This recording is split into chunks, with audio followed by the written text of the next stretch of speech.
जागृत, स्वप्न और सुसुप्ति, इन तीनों अवस्थाओं को पृथक रूप से जानने से तुरीयावस्था का भी ज्ञान हो जाता है। तुरीया है चौथी अवस्था। तुरीयावस्था का अर्थ है परम ज्ञान।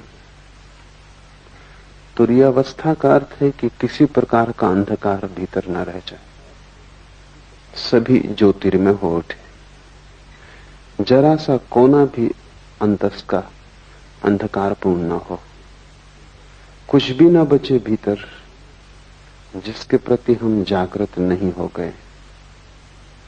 बाहर और भीतर सब ओर जागृति का प्रकाश फैल जाए। अभी जहां हम हैं वहां या तो हम जागृत होते या हम स्वप्न में होते या हम सुसुप्ति में होते। चौथे का हमें कुछ भी पता नहीं। जब हम जागृत होते हैं तो बाहर का जगत तो दिखाई पड़ता है, हम खुद अंधेरे में होते।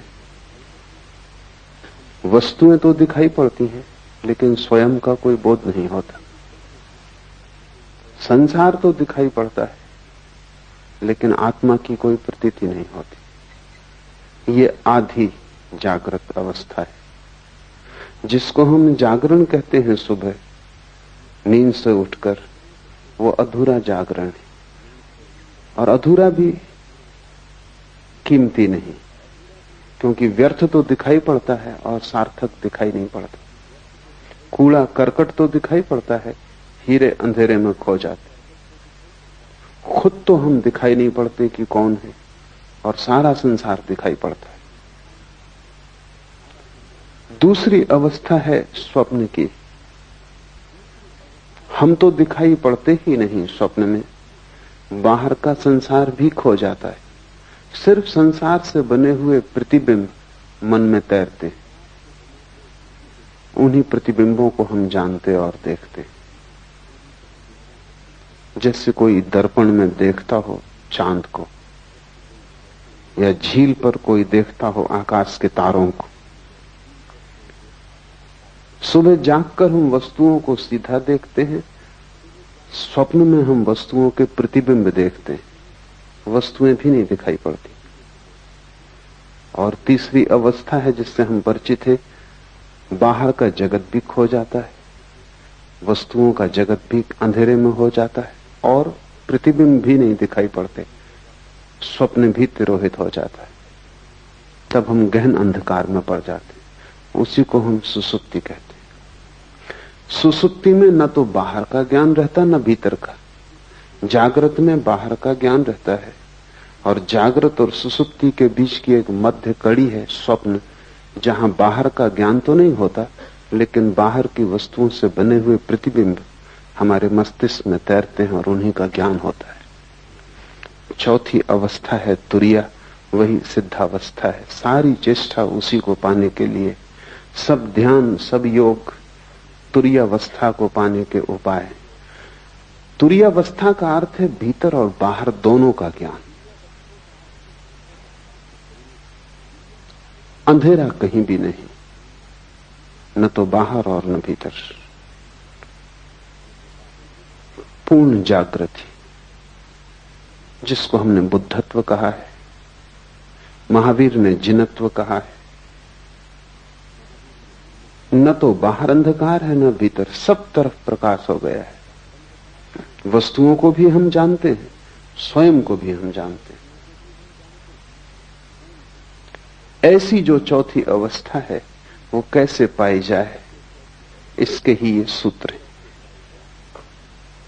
पहला सूत्र है जागृत, स्वप्न और सुसुप्ति, इन तीनों अवस्थाओं को पृथक रूप से जान लेने से तुरीयावस्था का ज्ञान हो जाता है। अभी हम जानते तो हैं लेकिन पृथक रूप से नहीं जानते। जब हम स्वप्न में होते हैं तब हमें पता नहीं चलता कि मैं स्वप्न देख रहा हूं, तब तो हम स्वप्न के साथ एक हो जाते। सुबह जाग के पता चलता है कि रात सपना देखा, लेकिन अब तो वो अवस्था खो चुकी। जब अवस्था होती है तब हम पृथक रूप से नहीं जान पाते, तादात्म्य हो जाता है। स्वप्न में लगता है कि हम स्वप्न हो गए, सुबह जाग के लगता है कि अब हम स्वप्न नहीं है, लेकिन अब हमारा तादात्म्य जागृत से हो जाता है। हम कहते हैं अब मैं जाग गया। लेकिन तुमने कभी सोचा कि रात तुम फिर सो जाओगे और ये तादात्म्य भी भूल जाएगा, फिर सपना आएगा और तुम सपने के साथ एक हो जाओगे। जो भी तुम्हारी आंख पर आ जाता है तुम उसी के साथ एक हो जाते हो, जबकि तुम सभी से पृथक हो। ये ऐसा ही है जैसे वर्षा आए और तुम समझने लगो कि मैं वर्षा हो गया, फिर गर्मी आए और तुम समझो कि मैं गर्मी हो गया, और फिर शीत आए और तुम समझो कि मैं शीत हो गया। लेकिन ये तीनों मौसम तुम्हारे आसपास हैं, तुम इन तीनों से अलग हो। बचपन था तो तुमने समझा कि मैं बच्चा हूं, जवान हुए तो तुमने समझ लिया कि मैं जवान हूं, बूढ़े हुए तो तुम समझ लोगे कि मैं बूढ़ा हूं, लेकिन तुम तीनों के पार हो। अगर तुम पार न होते तो बच्चा जवान होता कैसे? तुम्हारे भीतर कुछ है जो बचपन को छोड़ सका और जवान हो सका। वो कुछ बचपन और जवानी दोनों से अलग है। स्वप्न में तुम खो जाते हो, जागकर फिर तुम्हें लगता है सपना झूठ था। तुम्हारे भीतर कोई चेतना का तत्व है जो यात्रा करता है। स्वप्न, सुसुप्ति, जागृत तुम्हारे यात्रा के पड़ाव हैं, तुम नहीं हो। और जैसे ही तुम इस बात को समझ पाओगे कि तुम पृथक हो, अलग हो, वैसे ही चौथे का जन्म शुरू हो जाएगा। वो पृथकता ही चौथा है। महावीर ने इसके लिए बहुत कीमती शब्द प्रयोग किया। महावीर कहते हैं भेद विज्ञान। वे कहते हैं सारा विज्ञान अध्यात्म का भेद को साफ साफ कर लेने में वही इस शिव सूत्र का अर्थ है कि तुम्हें तीनों अवस्थाएं अलग अलग हैं, इसका पता चल जाए। जैसे ही तीनों अवस्थाओं को तुम अलग अलग जान लोगे, तुम ये भी जान लोगे कि मैं तीनों से अलग हूं। तुम्हें भेद की कला आ गई। अभी हमारी मनोदशा ऐसी है कि जो भी हमारे सामने होता है हम उसी के साथ एक हो जाते। किसी ने तुम्हें गाली दी, क्रोध उठा, उस क्षण में तुम क्रोध के साथ एक हो जाते। तुम भूल ही जाते हो कि क्षण भर पहले क्रोध नहीं था, तब भी तुम थे। क्षण भर बाद क्रोध फिर चला जाएगा, तब भी तुम रहोगे। तो क्रोध बीच में आया हुआ धुआं है। उसने तुम्हें कितना ही घेर लिया हो, लेकिन वो तुम्हारा स्वभाव नहीं। चिंता आती है तो चिंता का बादल घिर जाता है, सूरज छिप जाता है, तुम भूल ही जाते हो कि मैं पृथक हूं। सुख आता है तो तुम नाचने लगते हो, दुख आता है तो तुम रोने लगते हो। जो भी घटता है तुम उसी के साथ एक हो जाते हो। तुम्हें अपनी पृथकता का कोई बोध नहीं। इसे धीरे धीरे अलग करना सीखना होगा। हर स्थिति में अलग करना सीखना होगा। भोजन करते वक्त जानना कि जो भोजन कर रहा है वो शरीर है। भूख लगे तो जानना कि जिससे भूख लगी है वो शरीर है। मैं सिर्फ जानने वाला हूं। चेतना को कोई भूख लग भी नहीं सकती। गर्मी लगे और पसीना बहे तो जानना कि वो शरीर पर घट रहा है। इसका यह अर्थ नहीं कि तुम गर्मी में बैठे रहना और पसीना बहने देना। हटना, सुविधा बनाना, लेकिन शरीर के लिए ही सुविधा बनाई जा रही। तुम सिर्फ जानने वाले हो। धीरे धीरे प्रत्येक घटना जो तुम्हें घेरती है तुम उससे अपने को अलग करते जाना। कठिन है पृथक करना, क्योंकि बहुत बारीक फासला है। सीमा रेखा साफ नहीं है, क्योंकि अनंत जन्मों में तुमने तादात्म्य करना ही सीखा है, तोड़ना नहीं सीखा है। तुमने हमेशा अपने को जोड़ना सीखा है स्थितियों के साथ। तुम तोड़ने की बात ही भूल गए। इसका नाम ही बेहोशी है। ये जो तुमने जोड़ना सीख लिया है। एक सुबह मुल्ला नसरुद्दीन अस्पताल में अपने मित्र के पास बैठा। मित्र ने आंख खोली और उसने कहा कि नसरुद्दीन क्या हुआ? मुझे कुछ याद भी नहीं आता। नसरुद्दीन ने कहा कि रात तुम जरा ज्यादा पी गए और फिर तुम खिड़की पे चढ़ गए और तुमने कहा कि मैं उड़ सकता हूं और तुम उड़ गए। 3 मंजिल मकान पर थे। घटना जाहिर है, सब हड्डियां पसलियां टूट गई। मित्र ने उठने की कोशिश की और कहा कि नसरुद्दीन, और तुम वहां थे और तुमने ये होने दिया, और तुम किस तरह के मित्र हो? नसरुद्दीन ने कहा ये बात मत उठाओ, उस समय तो मुझे भी लग रहा था कि तुम ये कर सकते हो। यही नहीं, अगर मेरे पजामे का नाड़ा थोड़ा ढीला ना होता तो मैं तुम्हारे साथ आ रहा था। तो कहां उड़ने में पजामा संभालूंगा, इसलिए मैं रुक गया और बच गया। तुम ही थोड़ी पी गए थे, मैं भी पी गया था। बेहोशी का अर्थ है जो भी चित्त में दशा आ जाए उसी के साथ एक हो जाना। शराबी को एक ख्याल आ गया कि उड़ सकता हूं, तो अब वो भेद नहीं कर सकता। सोचने के लिए जगह नहीं, विवेक के लिए सुविधा नहीं, इसी के साथ एक हो गया। तुम्हारा जीवन इसी शराबी जैसा है। माना कि तुम खिड़कियों से नहीं उड़ते और माना कि तुम अस्पताल में नहीं पाए जाते और हड्डियां नहीं तोड़ लेते, लेकिन बहुत गौर से देखोगे तो तुम अस्पताल में ही हो, तुम्हारी सब हड्डियां टूट गई, क्योंकि तुम्हारा पूरा जीवन एक रोग है और उस रोग में सिवाय दुख और पीड़ा के कुछ हाथ आता नहीं। सब जगह तुम गिरे हो, सब जगह तुमने अपने को तोड़ा है, और सारे तोड़ने के पीछे एक ही मूर्छा का सूत्र है कि जो भी घटता है तुम उससे फासला नहीं कर पाते। थोड़े दूर हटो, एक एक कदम लंबी यात्रा है, क्योंकि हजारों लाखों जन्मों में जिसको बनाया है उसको मिटाना भी आसान नहीं होगा, पर टूटना हो जाता है, क्योंकि वही सत्य है। तुमने जो भी बना लिया है वो असत्य है।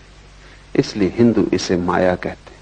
माया का अर्थ है कि तुम जिस संसार में रहते हो वो झूठ है। इसका यह अर्थ नहीं कि बाहर जो वृक्ष है वो झूठ है और पर्वत जो है वो झूठ है और आकाश में चांद तारे हैं वो झूठ है, नहीं। इसका केवल इतना ही अर्थ है कि तुम्हारा जो तादात्म्य है वो झूठ है और उसी तादात्म्य से तुम जीते हो, वही तुम्हारा संसार है। कैसे तादात्म्य टूटे?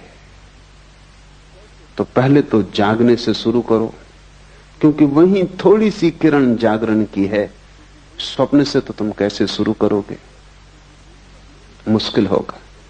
और सुसुप्ति का तो तुम्हें कोई पता नहीं, वहां तो सब होश खो जाता है। जागृत से शुरू करो। साधना शुरू होती है जागृत से, वो पहला कदम।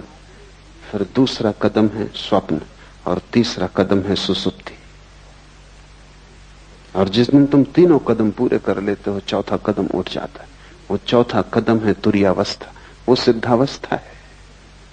जागृत से शुरू करो, क्योंकि वही रास्ता है, इसलिए उसको जागृत कहा है। वो जागृत है भी नहीं, क्योंकि कैसी जागृति जब तुम वस्तुओं में खोए हुए हो और अपने प्रति तुम्हें कोई भी होश नहीं। इसको क्या जागरण कहना? नाम मात्र को जागरण है, लेकिन इसको जागृत कहा है। ठीक जागृत तो हमने बुद्ध पुरुषों को कहा है, लेकिन ये जागरण है इस अर्थ में कि इसमें थोड़ी सी संभावना जागने की है। तो पहले तुम जागरण से शुरू करो। भूख लगे भोजन देना, लेकिन इस स्मरण को साधे रखना कि भूख शरीर को लगती है, मुझे नहीं। पैर में चोट लगे तो मलहम पट्टी करना, अस्पताल जाना, दवा लेना, लेकिन भीतर एक जागरण को साधे रखना कि चोट शरीर को लगी है, मुझे नहीं। इतने स्मरण को रखने से ही तुम पाओगे कि 99% पीड़ा तिरोहित हो गई। 99% पीड़ा इतना होश रखने से ही तिरोहित हो जाती कि जो चोट लगी है वो मुझे नहीं। इतना बोध भी तत्क्षण तुम्हारे दुख को विसर्जित कर देता है।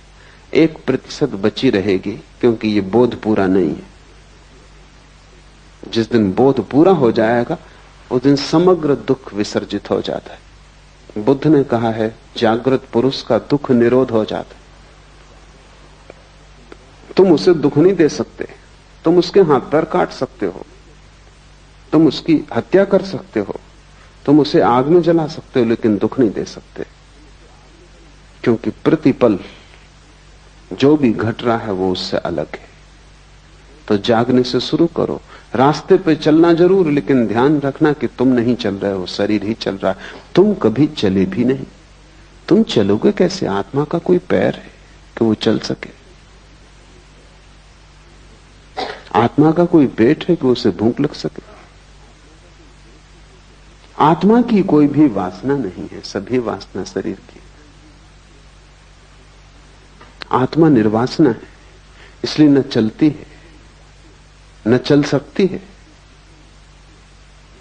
तुम्हारा शरीर ही चल रहा है। इसे जब तक होश रहे संभालने की कोशिश करो। धीरे धीरे धीरे एक बड़ा अनूठा आह्लादकारी अनुभव होगा कि रास्ते पे तुम चलते हुए अचानक किसी दिन पाओगे कि तुम्हारे भीतर 2 हिस्से हो गए। एक चल रहा है और एक नहीं चल रहा है। एक भोजन कर रहा है और एक नहीं भोजन कर रहा है। उपनिषद कहते हैं, एक ही वृक्ष पर बैठे हैं 2 पक्षी। ऊपर का पक्षी शांत है, न हिलता न डुलता, न रोता न हंसता, न आता न जाता, बस बैठा है शांत। नीचे का पक्षी बड़ा बेचैन है, इस डाल से उस डाल पर उछलता है, इस फल को पकड़ता है, उसको पकड़ता है, बड़े सपने देखता है, बड़ी दौड़ धूप करता है। वो दोनों पक्षी तुम्हारे भीतर है। वो जो वृक्ष है वो तुम हो। एक तुम्हारे भीतर पक्षी है जो कभी हिला डुला नहीं, जो बस बैठा देख रहा है। उस पक्षी को हमने साक्षी कहा है। जीसस ने कहा है, एक ही बिस्तर पर तुम सोते हो, उसमें एक मरा हुआ है और एक सदा जीवित, और एक सदा से मरा हुआ है और एक सदा जीवित रहेगा। वो बिस्तर तुम ही हो। जब रात तुम बिस्तर पे सोते हो तो एक उसमें मुर्दा है और एक उसमें शाश्वत चैतन्य है। पर फर्क करना, फासला करना, कठिन श्रम, उद्यम की जरूरत है। तो पहले तो तुम दिन से कोशिश करो। सुबह जब उठते हो, जब पहली किरण आती है होश की, तभी से तुम साधने की कोशिश करो। हजारों प्रयास करोगे तब कहीं एक प्रयास सफल होगा। पर एक भी सफल हो जाए तो तुम पाओगे कि हजारों साल भी मेहनत करनी महंगी नहीं थी। क्योंकि एक क्षण को भी तुम्हें यह पता चल जाए कि जो चल रहा है वो तुम नहीं, जो रुका है वो तुम हो, जो वासना से भरा है वो तुम नहीं, जो सदा निर्वासना है वो तुम हो, जो मरण धर्म है वो तुम नहीं, जो अमृत का स्रोत है वो तुम हो।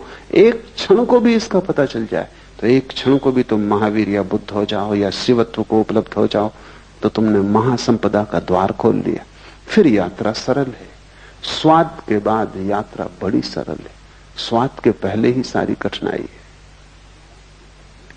है। दिन से शुरू करो, और अगर तुमने दिन से शुरू किया तो तुम धीरे धीरे सफल हो जाओगे, स्वप्न में भी। गुरुजीएफ इस सदी का एक बहुत बड़ा गुरु, महागुरु, वो अपने साधकों को पहले तो दिन में होश रखना सिखाता था, फिर स्वप्न में होश रखना सिखाता था। तो उसकी प्रक्रिया थी कि जब तुम सोने लगो तब एक ही बात स्मरण रखो कि ये स्वप्न है। अभी स्वप्न शुरू नहीं हुआ, तुम अभी जागे हो। तभी से तुम ये सूत्र अपने भीतर दोहराने लगो कि जो मैं देख रहा हूं ये स्वप्न है। कमरे को चारों तरफ देखो और ये भाव मन में गहरा करो कि जो मैं देख रहा हूं ये स्वप्न है। बिस्तर को छुओ और ये भाव गहरा करो कि जो मैं छू रहा हूं ये स्वप्न है। अपने हाथ को ही अपने हाथ से स्पर्श करो और अनुभव करो कि जो मैं छू रहा हूं ये स्वप्न है। ऐसे भाव को करते करते तुम सो जाओ। ये भाव की सतत धारा तुम्हारे भीतर बनी रहेगी। कुछ ही दिनों में तुम पाओगे कि बीच स्वप्न में तुम्हें अचानक याद आ जाता है कि ये स्वप्न है, और जैसे ही याद आता है स्वप्न उसी क्षण टूट जाता है, क्योंकि स्वप्न के चलने के लिए मूर्छा जरूरी है। वो बिना मूर्छा के स्वप्न नहीं चल सकता। बीच स्वप्न में तुम्हें याद आ जाएगा ये स्वप्न है, और स्वप्न टूट जाएगा, और तुम इतने आनंद से भर जाओगे, उस आनंद को तुमने कभी जाना भी नहीं। नींद टूट जाएगी, स्वप्न बिखर जाएगा, और एक गहरा प्रकाश तुम्हें घेर लेगा। ज्ञानी पुरुष के स्वप्न तिरोहित हो जाते, क्योंकि नींद में भी वो स्मरण रख पाता है कि ये स्वप्न है। भारत ने इसके बड़े अनूठे प्रयोग किए। शंकर वेदांत में सारे जगत को माया की जो धारणा है वो इसी का एक प्रयोग है। सन्यासी को 24 घंटे स्मरण रखना है कि जो भी हो रहा है सब स्वप्न है। जागते भी, रास्ते से गुजरते, बाजार में बैठे हुए भी स्मरण रखना है कि जो भी है सब स्वप्न है। ये क्यों? ये एक प्रयोग है, एक प्रक्रिया है, एक विधि है। अगर तुमने 8 घंटे जागते में स्मरण रखा कि जो भी हो रहा है ये स्वप्न है, तो ये स्मरण इतना गहरा हो जाएगा कि जब रात स्वप्न भी चलेगा तब तुम वहां भी याद रख सकोगे, वहां भी तुम याद रख सकोगे कि ये स्वप्न। अभी तुम याद नहीं रख पाते। अगर ठीक से समझो तो अभी भी तुम उल्टे अर्थों में यही कर रहे हो। 24 घंटे जब तुम जागते हो तब तुम समझते हो जो भी देख रहा हूं ये सत्य है।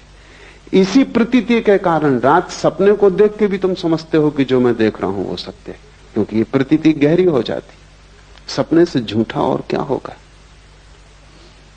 और तुमने कितनी बार रोज सुबह उठ के नहीं पाया कि सपना झूठा है, व्यर्थ है, लेकिन फिर दोबारा तुम सोते हो और फिर वही भूल होती। क्यों ये भूल बार बार होती? इस भूल के पीछे कोई बहुत गहरा कारण होना चाहिए। वो कारण ये है कि तुम जो भी देखते हो जागृत में उसको तुम समझते हो ये सत्य। जब सब कुछ देखा हुआ तुम सत्य मानते हो तो रात तुम सपने को देखते हो, उसको तुम असत्य कैसे मानोगे? उसको भी तुम सत्य मान लेते हो। इससे उल्टा प्रयोग माया का है। तुम जो भी देखते हो उसे दिन भर स्मरण रखते हो कि यह असत्य, बार बार भूलते हो, फिर याद को संभालते हो, फिर स्मरण लाते हो कि यह असत्य है। ये सब जो मैं देख रहा हूं चारों तरफ एक बड़ा नाटक है, और मैं दर्शक से ज्यादा नहीं। मैं भोगता नहीं हूं, करता नहीं हूं, सिर्फ साक्षी हूं। इस भाव को अगर तुम संभालते हो तो इसकी भीतर धारा बन जाती। तब रात सपना टूट जाता है, और जिसका सपना टूट गया उसकी बड़ी उपलब्धि है। जब सपना टूट जाए तो फिर तीसरा चरण उठाया जा सकता है।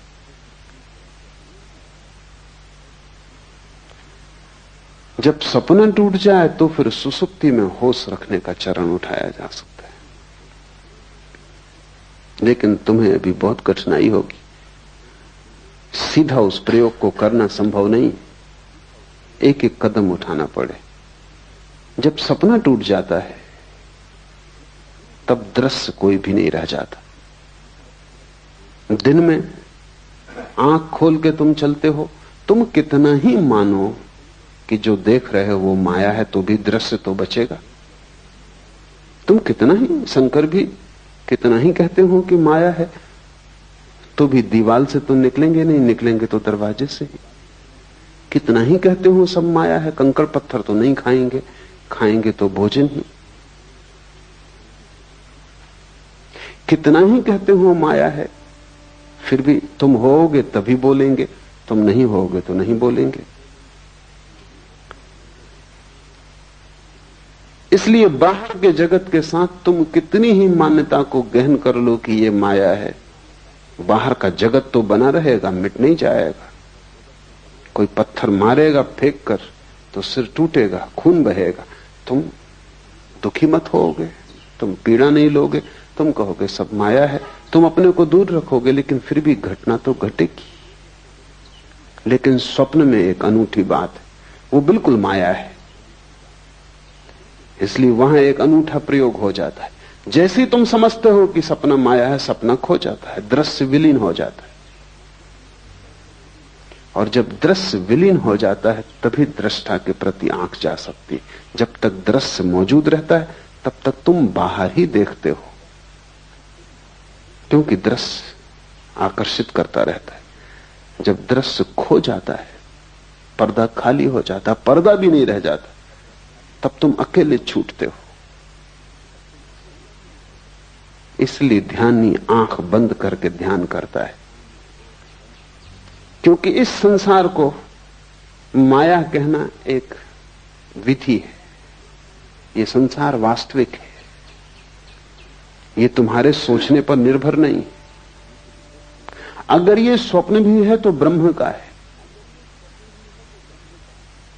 ये तुम्हारा स्वप्न नहीं है। लेकिन तुम्हारे निजी सपने हैं, वे रात में घटते हैं। इसलिए बड़ी क्रांतिकारी घटना तो तब घटती है जब तुम निजी स्वप्न को तोड़ देते हो। आकाश खाली हो जाता है, वहां देखने को कुछ नहीं बचता।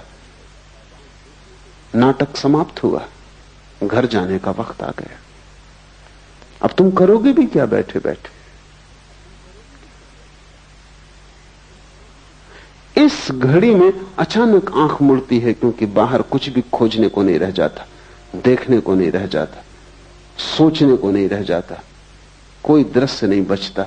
तो जो ऊर्जा दृश्य की तरफ जाती थी वो स्वयं की तरफ मुड़ती। स्वयं की तरफ मुड़ती हुई ऊर्जा ही ध्यान है। और जैसे ही स्वयं की तरफ मुड़ती, तब तुम सुसुप्ति में भी होश रख सकते हो, क्योंकि तुम तो होते हो। संसार नहीं होता सुसुप्ति में, स्वप्न नहीं होता सुसुप्ति में, क्योंकि तुम दोनों को देखने में अटके थे, इसलिए सुसुप्ति में बेहोशी रहती थी। अब तुम्हारी अटक टूट गई, अब दृश्य से तुम्हारा कोई संबंध न रहा। अब दृश्य के बिना भी तुम हो सकते हो। अब दिया जलता है, उसकी दिए को कोई फिक्र नहीं कि दिए के प्रकाश में कोई गुजरता है या नहीं गुजरता। अब तुम्हारा जीवन भीतर की तरफ मुड़ेगा, तब तुम सुसुप्ति में जाग जाओगे। स्वप्न के टूटने पर जो प्रयोग करने का है वो ये है कि जैसे ही स्वप्न टूट जाए, आंख मत खोलना, क्योंकि आंख खोली तो जगत बाहर मौजूद है, फिर दृश्य मिल जाएगा। जब स्वप्न टूट जाए तो आंख मत खोलना, गौर से देखे चले जाना शून्य को। स्वप्न खो गया, जहां स्वप्न था अब वहां स्वप्न नहीं। तुम गौर से उस शून्य को देखे चले जाना। उस शून्य को देखने में ही तुम पाओगे कि तुम्हारी चेतना भीतर की तरफ मुड़ने लगी, अंतर्मुखी हो गई। तब तुम सुसुप्ति में भी जागे रहोगे। यही कृष्ण ने गीता में कहा है कि जब सब सो जाते हैं तब भी योगी जागता है। जो सबके लिए निद्रा है वो योगी के लिए निद्रा नहीं, वो सुसुप्ति में भी जागा हुआ है। और जब तुम तीनों को पृथक पृथक देख लेते हो तब तुम चौथे हो गए, अपने आप चौथे हो गए। तुरी का अर्थ है चौथा, द फोर्थ। उस शब्द का और कोई अर्थ नहीं, उसे कोई शब्द का अर्थ देने की जरूरत भी नहीं है, बस चौथा कहना काफी है। क्योंकि सभी अर्थ उसको बांध लेंगे, सभी शब्दों से बांध लेंगे, सिर्फ इशारा काफी है, क्योंकि वो अनंत है और असीम है। जैसे ही तुम तीन के बाहर हुए तुम परमात्मा हो। इन तीन में तुम प्रविष्ट हो गए हो, इसीलिए संकीर्ण हो गए हो। ये ऐसा ही है जैसे कि तुम खुले आकाश से एक टनल में, एक बोगदे में प्रवेश कर जाओ और बोगदा छोटा होता जाए। इंद्रियों तक आते आते तुम बिल्कुल संकीर्ण हो गए हो। पीछे लौटना है। जैसे जैसे तुम पीछे लौटते हो तुम्हारा आकाश बड़ा होता जाता है। जिस क्षण तुम तीनों के पार अपने को देख लेते हो उस दिन तुम महाकाश हो, उस दिन तुम परमात्मा हो। ऐसे ही जैसे कि कोई आदमी दूरबीन से देखता है आकाश को, दूरबीन का छोटा सा छेद, वो अपनी सारी आंखों को उसी पे लगा देता है। फिर दूरबीन से आंखें हटाता है, तब उसे पता चलता है कि मैं दूरबीन नहीं हूं। तुम भी आंख नहीं हो, लेकिन आंख पर तुम कई जन्मों से टिके हो। तुम कान नहीं हो, लेकिन कान से तुम कई जन्मों से सुन रहे हो। तुम हाथ नहीं हो, लेकिन हाथ से तुम कई जन्मों से छू रहे हो। बस तुम दूरबीन से बंध गए हो। तुम्हारी हालत वैसी हो गई जैसे किसी वैज्ञानिक को दूरबीन बंध गई हो। अब वो दूरबीन को आंख से बांधे हुए घूम रहा है। तुम उसको कितना ही कहो कि दूरबीन उतार के रखो, ये तुम नहीं हो, पर वो दूरबीन से ही देख सकता है और भूल ही गया है। ये विस्मृति है। इस विस्मृति को तोड़ने की प्रक्रिया है। जागृत से शुरू करो, सुसुप्ति पर पूर्ण होने दो। जागृत, स्वप्न और सुसुप्ति, इन तीनों अवस्थाओं को पृथक रूप से जानने से तुरीय अवस्था का भी ज्ञान हो जाता है। इसे शुरू करो और धीरे धीरे बढ़ते जाओ। जिस दिन तुम्हें गहरी नींद में होश रह जाए, उस दिन जान लेना तुम में, बुद्ध में, महावीर में, शिव में अब कोई अंतर न रहा। लेकिन तुम उल्टा ही काम कर रहे हो। तुम जागरण में भी ठीक जागे हुए नहीं हो, तो तुम सुसुप्ति में कैसे जागोगे? तुम यहां भी सोए हुए हो। तुम्हारा जागरण नाम मात्र को है। तुम्हें भ्रम पैदा होता है कि तुम जागे हो, क्योंकि तुम काम चलाओ, काम निपटा लेते हो। साइकिल चला लेते हो, तुम सोचते हो तुम जागे हुए हो। कार चला लेते हो, तुम सोचते हो तुम जागे हुए हो। लेकिन तुमने कभी ख्याल किया कि ये सब ऑटोमेटिक हो गया है, यंत्रवत हो गया है।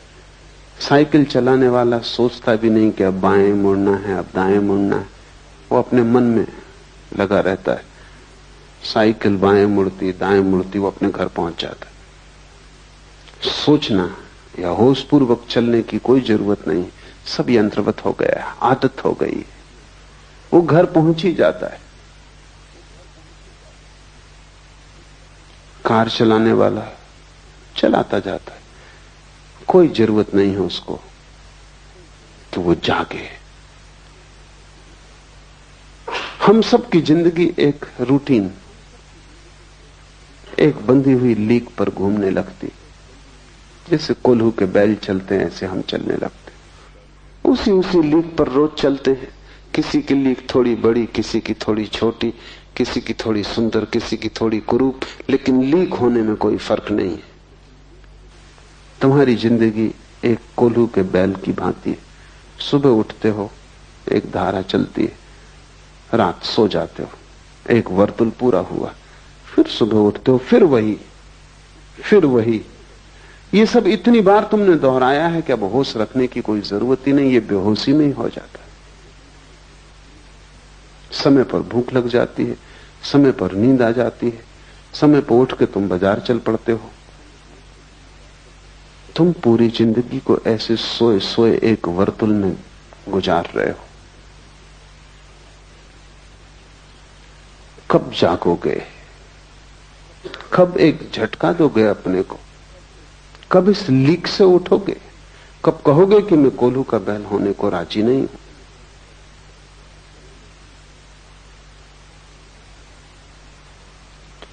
जिस दिन तुम्हें झटका देने का ख्याल आ जाएगा,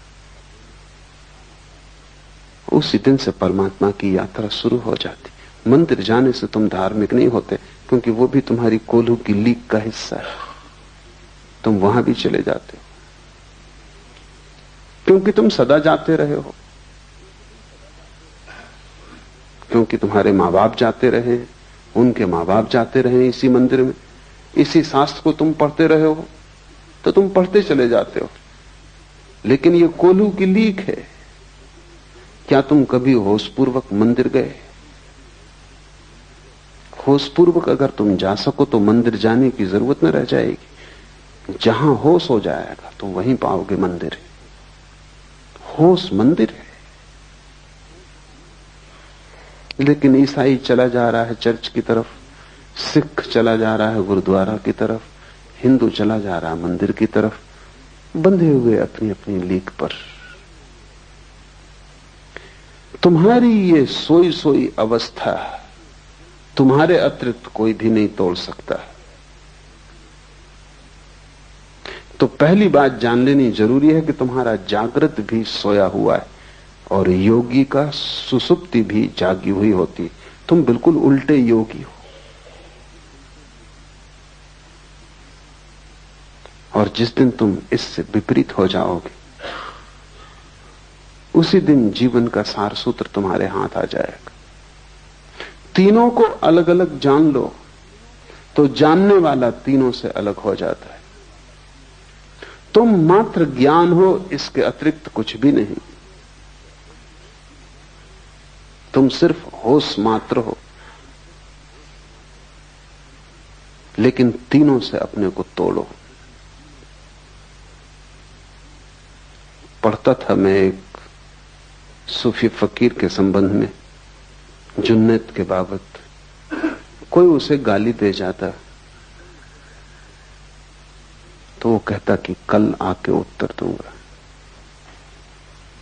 कल जाके कहता कि अब उत्तर की कोई जरूरत नहीं। तो आदमी पूछता कि कल मैंने गाली दी, कल तुमने क्यों उत्तर न दिया? कि तुम अनूठे आदमी हो, गाली किसी को दो तो वो उसी वक्त उत्तर देता, क्षण भर नहीं रुकता। जुन्नद ने कहा कि मेरे गुरु ने कहा है कि अगर जल्दी की तो मूर्छा हो जाती, तो थोड़ा वक्त देना। कोई गाली दे उसी वक्त अगर उत्तर दिया तो उत्तर मूर्छा में दिया जाएगा, क्योंकि गाली तुम्हें घेरे होगी, उसका ताप तुम्हें पकड़े होगा, उसका धुआं अभी आंखों में होगा। थोड़ा बादल को गुजर जाने दो, 24 घंटे का वक्त दो, फिर उत्तर देना। और जुन्नैद कहता कि मेरा गुरु बहुत चालबाज आदमी था, क्योंकि जब से मैं उत्तर ही नहीं दे पाया। 24 घंटा कोई रुक जाए क्रोध करने को तो तुम सोचते हो क्रोध कर पाएगा? 24 मिनट भी रुक जाए तो क्रोध असंभव है, 24 सेकंड रुक जाए तो क्रोध असंभव है। सच तो यह है कि 1 सेकंड भी अगर रुक जाए और देख ले तो क्रोध असंभव है। लेकिन तुम रुकते ही नहीं। उधर किसी ने गाली दी, जैसे किसी ने बिजली का बटन दबाया, इधर तुम्हारा पंखा चला। इसमें रत्ती भर का फासला नहीं है, इसमें जरा सी भी संद नहीं है, और तुम सोचते हो कि तुम बड़े होशपूर्ण हो। तुम मालिक भी नहीं हो अपने। बेहोश आदमी अपना मालिक हो भी नहीं सकता। कोई भी बटन दबाता है और तुम्हें चलाता है। कोई आया, तुम्हारी खुशामद की और तुम खिलखिला गए, गदगद हो गए।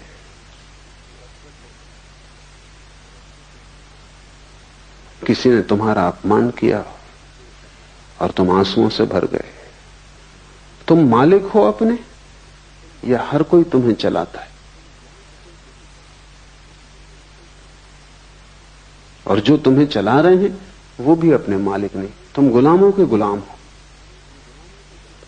और बड़ा मजा है कि सब एक दूसरे को चलाने में कुशल है और उनमें से एक भी होश में नहीं। इससे बड़ा और कोई अपमान नहीं हो सकता आत्मा का कि हर कोई तुम्हें चलाता है। मुल्ला नसरुद्दीन एक दफ्तर में काम करता था। सभी नाराज थे उसके काम से, क्योंकि काम तो कुछ था ही नहीं। या तो वो सोया रहता या झपकी खाता रहता। आखिर दफ्तर के लोग परेशान इतने हो गए कि धीरे धीरे लोगों ने उसको कहना भी शुरू कर दिया। मालिक ने भी कहा, डांटा डपटा भी, लेकिन उसमें कुछ फर्क ना हुआ। इतना अपमान और सब उपद्रव के कारण उसने इस्तीफा दिया। बदलना तो मुश्किल था, इस्तीफा देना आसान था। बहुत से लोग जो संसार से भागते हैं सन्यास की तरफ, वो इस्तीफा दे रहे हैं। बदलना तो मुश्किल है, इस्तीफा देना सदा आसान।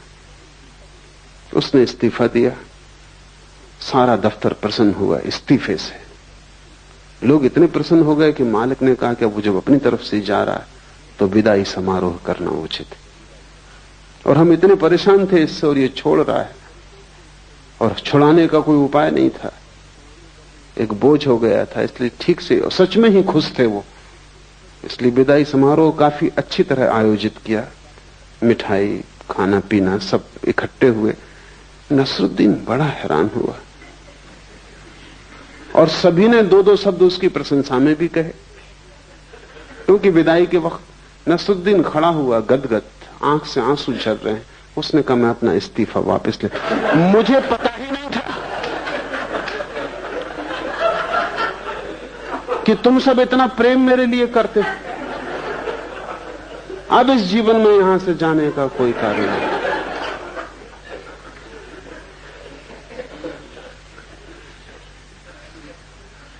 हम संचालित हो रहे हैं और अक्सर यह होता है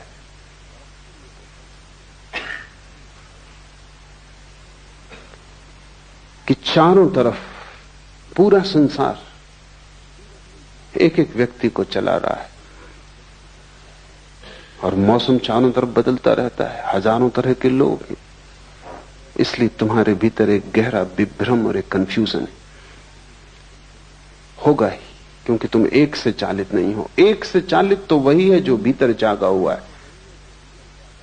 उसकी जिंदगी में एक स्पष्टता होगी, निरभ्रता होगी, उसके जीवन में एक सफाई होगी, एक निर्णय होगा, उसके जीवन में एक दिशा होगी। तुम्हारे जीवन में कोई दिशा नहीं हो सकती। तुम तो ऐसे जैसे कोई आदमी भीड़ में धक्के में चलता है, वो चल भी नहीं रहा, लेकिन भीड़ इतना धक्का दे रही है कि खड़ा भी नहीं रह सकता। कोई बाएं धक्का देता है तो वो बाएं चला जाता है, कोई दाएं धक्का देता है तो दाएं चला जाता है। तुम्हारी पूरी जिंदगी भीड़ में चलती हुई है। तुम गौर से देखो, समझ में आ जाएगा। कोई कुछ कह रहा है वो तुम करते हो, फिर कोई कुछ और कहता है वो तुम करते हो, फिर तुम्हारे भीतर इतने विरोधाभास हो जाते।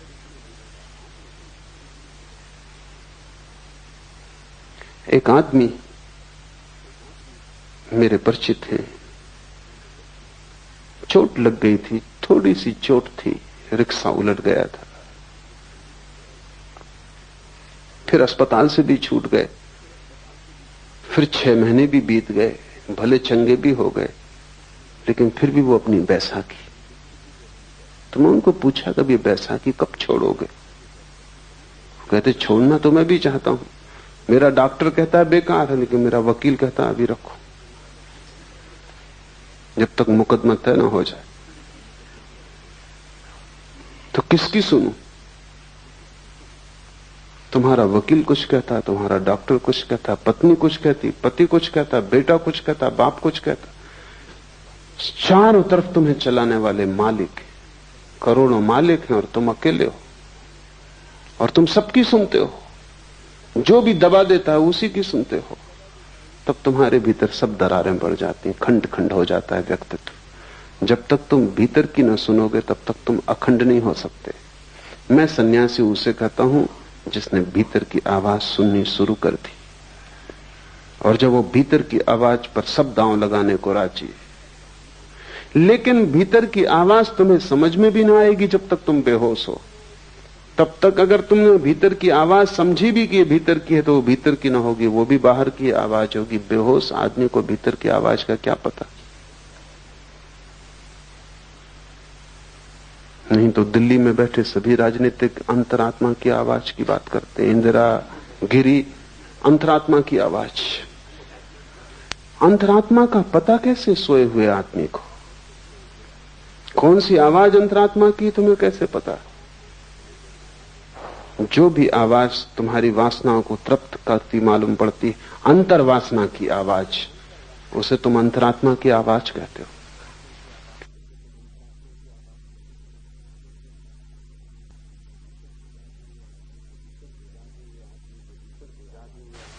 सिर्फ जागे हुए आदमी के भीतर कोई आवाज होती, और वो आवाज तुम्हें मिल जाए तो तुम्हारे जीवन में सब जो कलुष है, वो जो उपद्रव है, वो 1000 तरह के विक्षिप्त स्वर है कि तुम एक भीड़ हो गए हो, एक व्यक्ति नहीं। तुम एक बाजार की तरह हो जिसमें सब चल रहा है। बंबई का शेयर बाजार हो तुम, सब चल रहा है, कुछ समझ में नहीं आता। कोई नए आदमी को तो समझ में ना आया कि तुम क्या हो। कोई कुछ चिल्ला रहा है, कोई कुछ चिल्ला रहा है, सब तरह की आवाजें, तुम्हारी आवाज बिल्कुल खो गई। तुरीय अवस्था का अर्थ है आत्मा को पहचानना, और इन तीन से तुम अपने को तोड़ो तो ही तुम आत्मा को पहचान सकोगे। छोटे छोटे प्रयोग शुरू करो। क्रोध आए, रुको, जल्दी क्या है। घृणा आए, थोड़ा रुको, थोड़ा संधि काल चाहिए, तभी उत्तर दो जबकि तुम होश में आ जाओ। उसके पहले उत्तर मत दो, और तुम पाओगे तुम्हारी जिंदगी से पाप खोना शुरू हो गया, गलत अपने आप विसर्जित होने लगा। तुम अचानक पाओगे कि अब क्रोध का उत्तर देने की कोई जरूरत न रही। यह भी हो सकता है कि जिसने तुम्हारा अपमान किया था तुम उसे धन्यवाद देने भी जाओ, क्योंकि उसने भी तुम्हारा उपकार किया है, तुम्हें एक जागने का मौका दिया है। कबीर ने कहा है, निंदक नीरे राखिए आंगन कुटी छबाए। वो जो तुम्हारी निंदा कर रहा है उसे तुम पास में ही संभाल के इंतजाम कर दो, उसको घर में ही ठहरा लो, क्योंकि वो तुम्हें जागने का मौका देगा।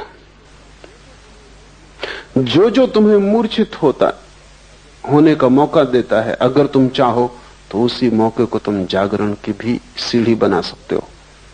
जिंदगी ऐसे है जिससे रास्ते पे एक बड़ा पत्थर पड़ा हो। जो ना समझे वो पत्थर को देख के लौट जाते हैं, वो कहते हैं रास्ता बंद है। जो समझदार है वो पत्थर पे चढ़ जाते, वो उसको सीढ़ी बना लेते, और जैसे ही सीढ़ी बना लेते हैं और भी ऊपर का रास्ता उन्मुक्त हो जाता है। साधक के लिए एक ही बात स्मरण रखनी है कि जीवन का हर क्षण जागृति के लिए उपयोग कर लिया जाए। चाहे भूख हो, चाहे क्रोध हो, चाहे काम हो, चाहे लोभ हो, हर स्थिति को जागरण के लिए उपयोग कर लिया जाए। रत्ती रत्ती तुम इस तरह इकट्ठा करोगे जागरण, तो तुम्हारे भीतर ईंधन इकट्ठा हो जाएगा। उस ईंधन से जो ज्वाला पैदा होती है उसमें तुम पाओगे कि तुम न तो जागृत हो, न तुम स्वप्न हो, न तुम सुसुप्ति हो, तुम तीनों के पार पृथक हो। ज्ञान का बना रहना ही जागृत अवस्था है। बाहर की वस्तुओं के ज्ञान का बना रहना जागृत अवस्था है। विकल्प ही स्वप्न है। मन में विचारों का तंतुजाल, विकल्पों का, कल्पनाओं का फैलाव स्वप्न है। अविवेक अर्थात स्वबोध का अभाव सुसुप्ति है। ये तीन अवस्थाएं हैं जिनमें हम गुजरते हैं।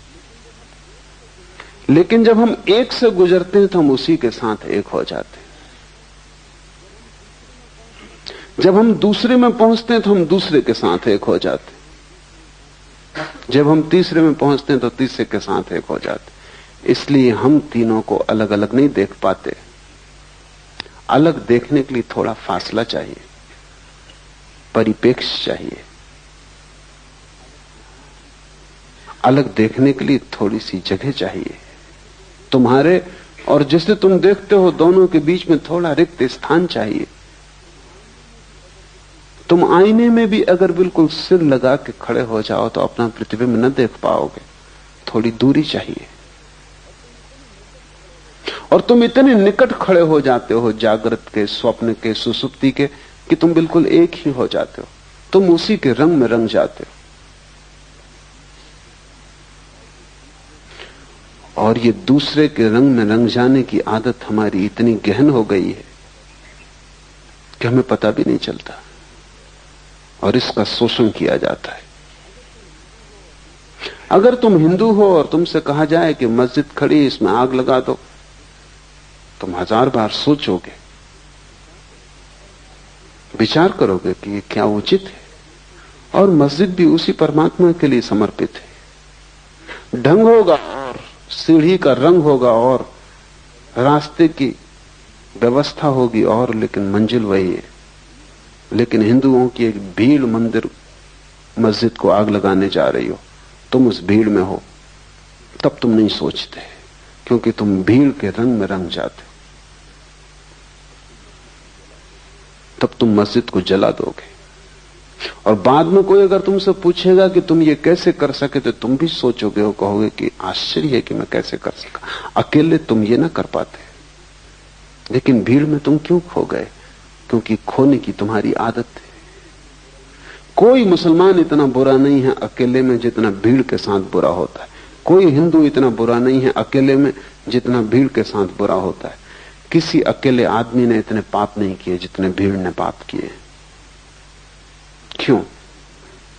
क्योंकि भीड़ तुम्हें रंग देती, तुम भीड़ के रंग में एक हो जाते। अगर भीड़ क्रोध से भरी है, तुम अचानक पाते हो तुम्हारे भीतर क्रोध जग रहा है। अगर भीड़ रो रही है, चीख रही, चिल्ला रही, तो तुम रोने, चीखने, चिल्लाने लगते हो।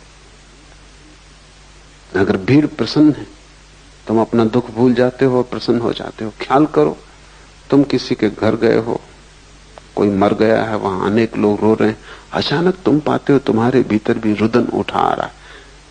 शायद तुम सोचते होगे कि तुम बड़े करुणावान हो, शायद तुम सोचते हो कि तुम बड़ी दया और प्रेम से भरे हुए व्यक्ति हो, शायद तुम सोचते हो कि सहानुभूति के कारण ये आंसू आ रहे हैं, तो तुम गलती में हो। क्योंकि घर भी तुमने ये खबर सुनी थी कि वो आदमी मर गया, तब तुम्हें कुछ भी ना हुआ था, क्योंकि तुम अकेले थे। तब तुमने सोचा होगा कि ठीक है, मरना जीना लगा ही रहता है। बजाय इसके कि आदमी मर गया, इससे तुम्हें दुख होता, तुम्हें यही झंझट आई होगी कि अब जाना पड़ेगा और संवेदना प्रकट करनी पड़ेगी। और 25 दूसरे काम थे, अब एक और उपद्रव बीच में आ गया। और ये आदमी था ही ऐसा, बेवक्त मरा, कोई वक्त था आज मरने का। ये तुम्हारे विचार रहे होंगे। लेकिन तुम जब घर में पहुंचोगे और वहां तुम लोगों को रोते देखोगे, भीड़ जब वहां दुखी हो रही होगी, तुम अचानक पाओगे तुम्हारे भीतर भी बड़े भाव उठ। ये भाव दो कौड़ी के और खतरनाक है, क्योंकि भीड़ तुम्हें रंगे दे रही है। तुम अपने को बचाना। ऐसी सहानुभूति किसी मतलब की नहीं जो भीड़ से आती हो, जो तुम्हारे हृदय से ना आती हो। तुमने देखा कि दुखी, बेचैन, परेशान लोग भी होली के हुल्लड़ में बड़े आनंदित दिखाई पड़ने लगते। वो भी नाचने गाने लगते, गुलाल उड़ाने लगते। जिनकी जिंदगी में गुलाल बिल्कुल भी नहीं है और जिनकी जिंदगी में कभी कोई खुशी, कोई गीत नहीं देखा गया, अचानक रास्तों पर रंग फेंक रहे। हुआ क्या इनको?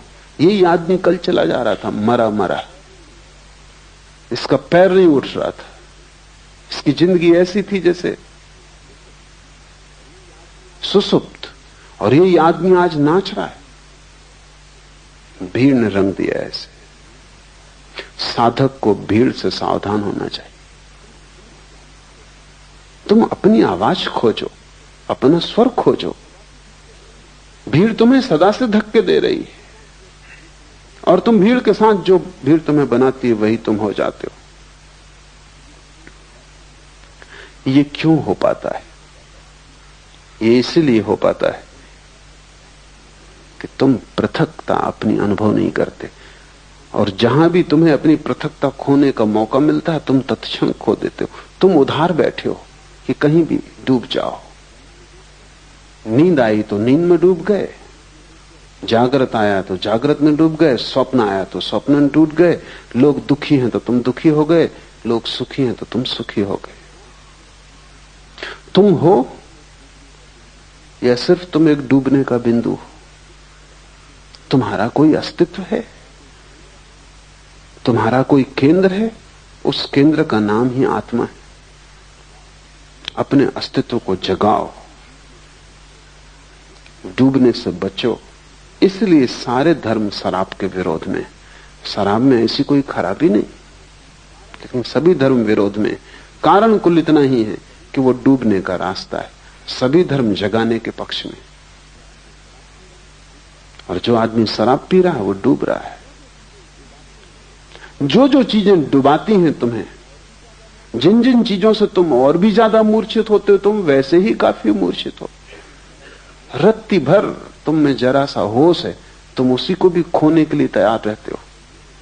और आश्चर्य की बात तो यह है कि जब भी तुम उसे खो देते हो तभी तुम प्रसन्न होते हो।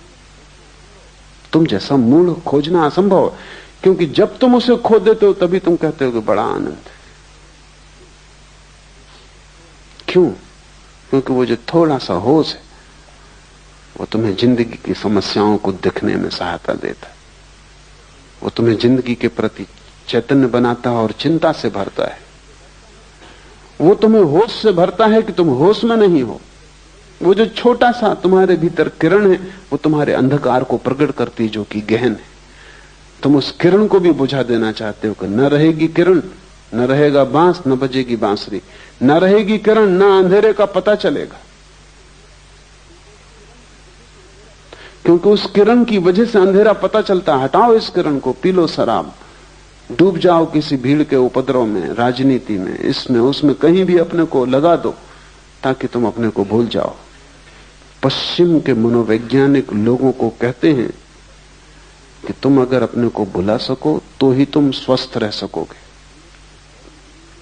और पूरब के धर्म गुरुओं ने कहा है कि तुम अपने को जगा सको तो ही तुम स्वस्थ हो सकोगे। बड़ी उल्टी बातें, लेकिन दोनों बातें सार्थक हैं।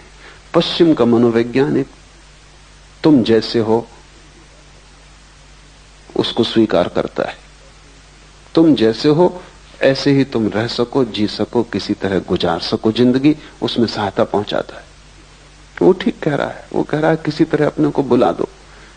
ज्यादा चैतन्य खतरनाक है, क्योंकि तुम चिंता से भर जाओगे, क्योंकि तब तुम्हें सब चीजें दिखाई पड़नी शुरू हो जाएंगी और कुछ भी ठीक नहीं है इस जिंदगी में, सब गड़बड़ है, सब अस्त व्यस्त है। तो बेहतर तुम आंख बंद कर लो, प्रसन्न रहो। क्या जरूरत है इस सारे समस्या को देखने की? लेकिन पूरब के धर्मगुरु तुम्हें स्वीकार नहीं करते। वो कहते हैं तुम तो रुग्ण हो, तुम तो विक्षिप्त हो ही, तुम्हें पहले शांति की जरूरत नहीं है।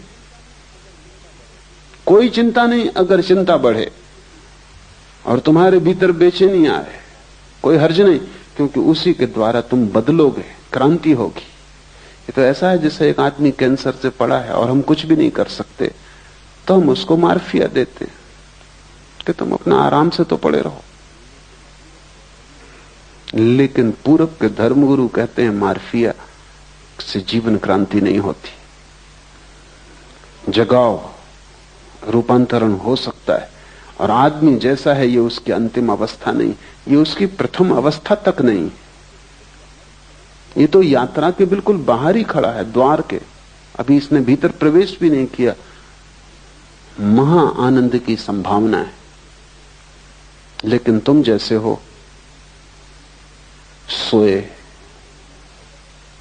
इससे महा आनंद नहीं होगा। सुख और आनंद का फर्क समझ लो। सुख उस अवस्था का नाम है जब तुम्हारे भीतर जो छोटी सी किरण जाग गई है वो भी सो जाती, तब तुम्हें कोई दुख पता नहीं चलता। आनंद उस अवस्था का नाम है जब तुम्हारे भीतर जो छोटी सी किरण है वो महासूर्य हो जाती और अंधकार पूरा खो जाता है। सुख नकारात्मक, निगेटिव है, दुख का पता न चलना। तुम्हारे सिर में दर्द है, एस्प्रो की टिकिया सुख है, आनंद नहीं, क्योंकि एस्प्रो की टिकिया तुम्हें सिर्फ दर्द पता नहीं चलने देती, वो तुम्हें बेहोशी दे देती। तुम बीमार हो, तुम परेशान हो, जिंदगी चिंता से भरी है, तुम शराब पी लेते हो, फिर सब ठीक है। दुखी शराबी जाता है शराब घर की तरफ, लौटता है नाचता गाता। तुम्हारी जो छोटी सी प्रकाश की किरण है उसे खोकर तुम सुख खरीदते हो, उससे तुम्हें आनंद कभी भी ना मिलेगा, क्योंकि सुख सिर्फ दुख का भूल जाना है, विस्मरण। और आनंद आत्मा का स्मरण है, वो भूल जाना नहीं है, वो पूरी स्मृति है। कबीर ने उसे सुरति कहा है, वो पूर्ण स्मरण है। ये सूत्र तुम्हें पूर्ण स्मरण की तरफ ले जाएंगे। तो ध्यान रखना, जो चीज बेहोश करती हो उससे बचना। और बेहोश करने के इतने सुगम उपाय हैं कि तुम्हें पता भी नहीं, तुम उनमें इतने ज्यादा ग्रस्त हो गए हो कि तुम्हें ख्याल भी नहीं। एक आदमी खाने के पीछे पागल है, वो खाता ही रहता है, तुम्हें ख्याल नहीं है कि वो खाने से शराब का उपयोग कर रहा है। ज्यादा भोजन निद्रा लाता है, ज्यादा भोजन सुसुप्ति देता है। इसलिए अगर किसी दिन तुमने उपवास किया तो रात तुम सो ना सकोगे, क्योंकि भोजन की एक अपनी तंद्रा है। तो जो आदमी 24 घंटे खाने में लगा है, वो खाने के माध्यम से बेहोशी खोज रहा है। एक आदमी महत्वाकांक्षा की यात्रा में लगा है, वो कहता है कि जब तक करोड़ रुपए ना हो तब तक मैं रुकने वाला नहीं। तब तक वो दीवाने की तरह लगा है, सुबह हो, रात हो, दिन हो, अंधेरा हो, उजेला हो, कुछ फिक्र नहीं। उसके मन में एक गणित चल रहा है, 1 करोड़। उस एक गणित के प्रति समर्पित है, उसे कोई चिंता नहीं घेरती, उसे कोई चिंता नहीं, बस उसको 1 करोड़। उसको चिंता उस दिन घेरेगी जब 1 करोड़ पाने में सफल हो जाए। तब अचानक वो पाएगा कि बेकार गए, अब क्या करना है। मैंने सुना है एक पागलखाने में 3 आदमी बंद थे एक ही कोठरी में, क्योंकि एक ही साथ पागल हुए थे, तीनों पुराने साथी थे, एक दूसरे को रंग दिया होगा।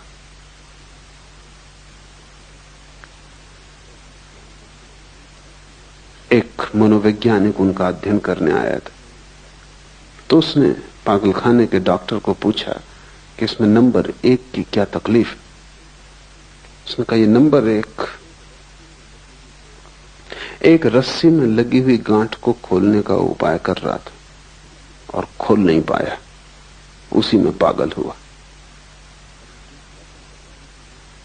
और ये दूसरा क्या कर रहा था,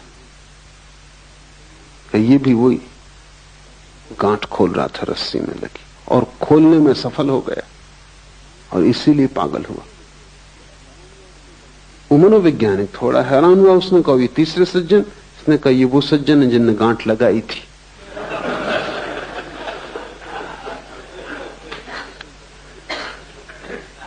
कोई गांठ लगा रहा है, कोई गांठ खोल रहा है, कोई सफल हो जाता है, कोई असफल हो जाता है, इससे कोई फर्क नहीं पड़ता, सब पागल हो जाते। लेकिन लोग गांठ लगाने खोलने में उलझे क्यों हैं? अपने से बचने के लिए। स्वयं से बचने की तरकीबें, नहीं तो स्वयं का सामना करना पड़ेगा। न कोई महत्वाकांक्षा है, न दिल्ली जाना है, न कोई राजनीति करनी है, न कोई चुनाव लड़ना है, न धन कमाने का कोई पागलपन है। फिर आप अपने से कैसे बचोगे? फिर कहीं ना कहीं खुद से मिलना हो जाएगा। वो भय कि कहीं खुद से मिलना ना हो जाए, उससे हाथ पैर कपते। तुम सुनते हो बहुत कि आत्मा को जानो, लेकिन अगर तुम खुद को समझोगे तो तुम आत्मा को जानने से बचने के सब उपाय करते हो। कहते हैं बुद्ध पुरुष कि आत्मा को जानने से महा आनंद की वर्षा होती, अमृत बरसता है। कबीर कहते हैं कि बादल गरजते हैं अमृत के और अमृत बरसता है। लेकिन ये घटना बहुत अंत में घटती है, पहले तो बहुत दुख से गुजरना पड़ता है। क्योंकि तुमने जितने धोखे दिए हैं जिंदगी में, अनंत जन्मों में, उन सब धोखों को तोड़ना पड़ेगा। और हर धोखे के तोड़ने में दुख होता है, हर धोखे को तोड़ने में दुख होता है। क्योंकि धोखे ने एक मधुरता दी थी, एक नींद दी थी, एक बेहोशी दी थी। अब उसको तोड़ो, और बिना उनको तोड़े तुम पहुंच ना पाओगे उस जगह जहां आकाश अमृत के बादलों से भर जाता है और जहां आनंद की वर्षा होती। वो बीच का मार्ग ही तपश्चर्या है।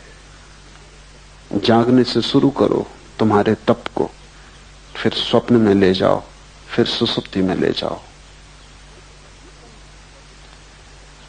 विकल्प स्वप्न है, चित्त का विकल्पों से भरे रहना स्वप्न की दशा है। तो ये मत सोचना कि तुम रात में ही सपना देखते हो, तुम दिन में भी देखते रहते हो। जरूरी नहीं कि तुम यहां बैठे हो तो तुम यहां बैठे हो। हो सकता है तुम मुझे सुन भी रहे हो और सपना भी देख रहे हो।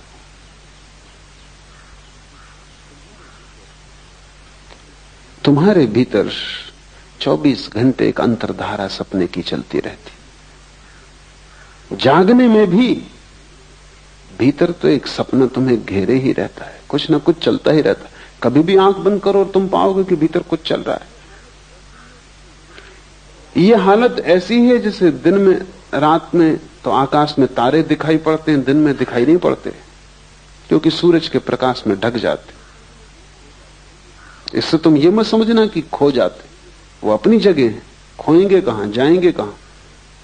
तुम किसी गहरे कुएं में चले जाना और गहरे कुएं में से खड़े होकर दिन में देखना तो तुम्हें तारे आकाश में दिन में भी दिखाई पड़ जाएंगे, क्योंकि तारों को देखने के लिए अंधेरा चाहिए। सूरज की रोशनी की वजह से तारे दिखाई नहीं पड़ते। यही हालत स्वप्न की है। रात में ही सपने दिखाई पड़ते हैं ऐसा नहीं है, लेकिन रात का अंधकार चाहिए, आंख बंद हो तो दिखाई पड़ते। दिन में आंखें खुली हैं, 25 और काम करने जरूरी हैं। सपने तो भीतर बने रहते हैं, दिखाई नहीं पड़ते। दिन में भी तुम अगर आराम कुर्सी पर आंख बंद करके बैठ जाओ, तत्क्षण दिवा स्वप्न शुरू हो जाएगा। वो चल ही रहा था, वो भीतर चलता ही रहता है, उसका एक अंतर सूत्र है। इस अंतर सूत्र को तोड़ना बहुत जरूरी, क्योंकि दिन में तुम तोड़ सको तो रात में तोड़ पाओगे, दिन में ही ना तोड़ सके तो रात में कैसे तोड़ोगे। सभी मंत्रों का उपयोग इस अंतर सूत्र को तोड़ने के लिए किया जाता है। जैसे कि कोई एक आदमी को मंत्र दे दिया उसके गुरु ने कि तू काम कर, बाजार जा, सामान बेच, खरीद, लेकिन भीतर राम राम राम की अंतर्ध्वनि चलने दे। ये क्या है? अगर तुम काम करते वक्त भीतर राम की अंतर्ध्वनि चलने दो तो वो जो शक्ति स्वप्न बनती थी, स्वप्न की धारा बनती थी, वो राम की धारा बन जाएगी, क्योंकि वही शक्ति है जो भीतर सपना बनती। तो भीतर तुमने एक अपना ही सपना पैदा कर लिया, राम राम राम राम। बाहर तुम सब काम करते हो और भीतर तुम राम का अनुस्मरण करते हो। तो वो जो शक्ति तुम्हारे भीतर खाली पड़ी सपना देखती थी, वो राम का स्मरण बन जाएगी। इससे कुछ राम नहीं मिल जाएंगे, लेकिन सपने के तोड़ने में सहायता मिलेगी। और जिस दिन तुम रात नींद में भी पाओगे कि सपना नहीं चल रहा बल्कि राम की धारा चल रही, उस दिन समझ लेना कि दिन में सपना टूट गया। तो मंत्र की सफलता नींद में पता चलती, दिन में पता नहीं चलती। कैसे पता चलेगी? अगर तुम दिन भर राम का जप करते रहे हो तो रात सोते समय सपना पैदा नहीं होगा, राम की धारा चलेगी। ये धारा इतनी सघन हो सकती है कि तुम कल्पना भी नहीं कर सकते। स्वामी राम राम राम जपते रहते थे। तो एक रात हिमालय में ठहरे वो अपने एक मित्र के पास, सरदार पूर्ण सिंह के पास, अकेली कोठरी में थे। दूर पहाड़ में बनी कोठी थी, वहां कोई पास था भी नहीं, मीलों तक। सरदार पूर्ण सिंह को कुछ नींद नहीं आई, कुछ मच्छर थे, कुछ गर्मी थी। तो वो बड़े हैरान हुए कि राम राम राम की आवाज चल रही कोठरी में। स्वामी राम तो सो गए। तो वो उठे, थोड़ा भय भी लगा कि यहां कोई तीसरा आदमी तो है नहीं और ये राम की आवाज। तो दिया लेके सब तरफ देखा है, बाहर कोई भी नहीं है। कमरे में फिर आए तो और हैरानी हुई कि बाहर आवाज कम सुनाई पड़ती, कमरे में ज्यादा सुनाई पड़ती। और जैसे राम की खाट के पास पहुंचे तो आवाज और ज्यादा सुनाई पड़ने लगी। तो उन्होंने दिए से राम को देखा कि कहीं वो जाग के राम का स्मरण तो नहीं कर रहे हैं। तो वो तो गहरी नींद में सो रहे हैं, गर्राटा आ रहा। तो वो बहुत हैरान हुए, करीब आके बैठ गए, कान लगा के सुनने लगे। पूरे शरीर के रोए रोए से राम की आवाज आ रही।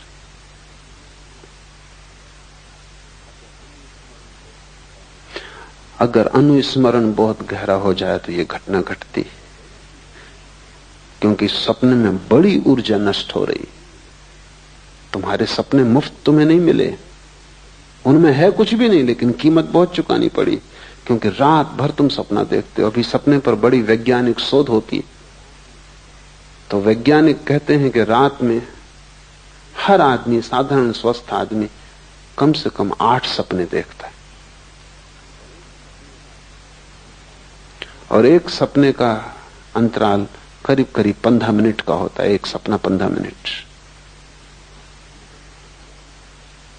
तो 8 सपने का मतलब हुआ कि कम से कम 2 घंटे रात सपना देखा जा रहा है।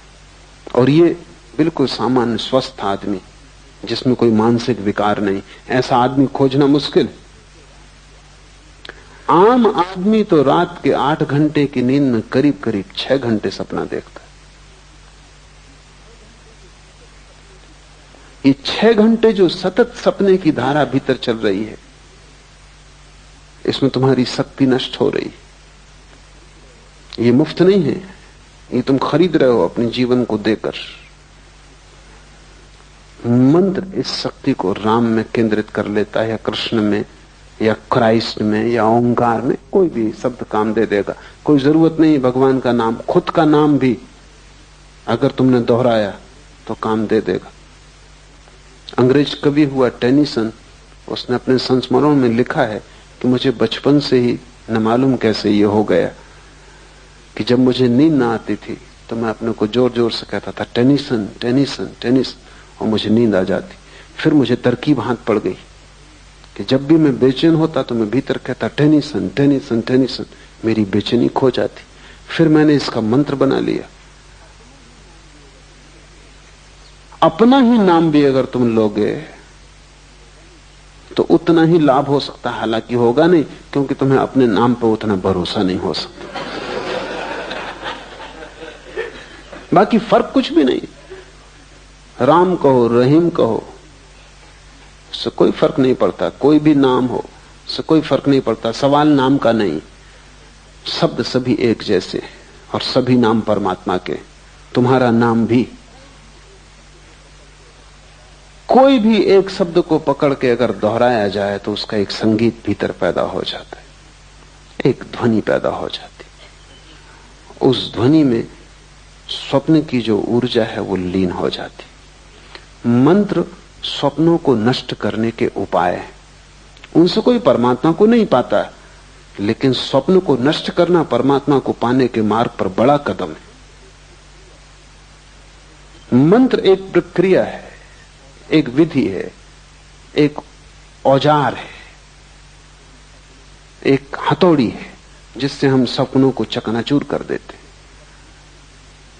और सपने भी क्या है, शब्द हैं, इसलिए शब्दों की हथौड़ी उन्हें चकनाचूर कर सकती। उनके लिए कोई लोहे की असली हथौड़ी भीतर ले जाने की जरूरत भी नहीं। नकली है, नकली हथौड़ी काम कर देगी। नकली बीमारी के लिए असली दवाई हमेशा खतरनाक है। नकली बीमारी के लिए नकली दवाई ही उचित होती, क्योंकि वही उसको नष्ट कर सकती है। स्वप्न क्या है, विकल्प है। और मंत्र क्या है, मंत्र संकल्प है, वो भी विकल्प का ही एक रूप है। लेकिन स्वप्न बदलते हुए हैं, क्षणभंगुर है, मंत्र सतत है और एक ही है। धीरे धीरे सभी स्वप्नों की ऊर्जा मंत्र में लीन हो जाती, और जिस दिन रात्रि में नींद में भी स्वप्न ना आए, मंत्र चलने लगे, तुम समझना कि तुमने स्वप्न पर विजय पा ली। तुम समझना कि तुम्हारा सपना टूटा, सत्य शुरू हुआ। उसके बाद सुसुप्ति में प्रवेश हो सकता है। लेकिन तुम उल्टा ही कर रहे हो, तुम विकल्पों को शक्ति देते हो। तुम्हारे भीतर व्यर्थ के विचार चलते हैं, उनको भी तुम साथ देते हो। बैठे हो खाली तो यही सोचने लगते हो कि अगले इलेक्शन में खड़े हो जाएं। फिर सपना शुरू हुआ, फिर राष्ट्रपति से हुए बिना काम नहीं चलेगा।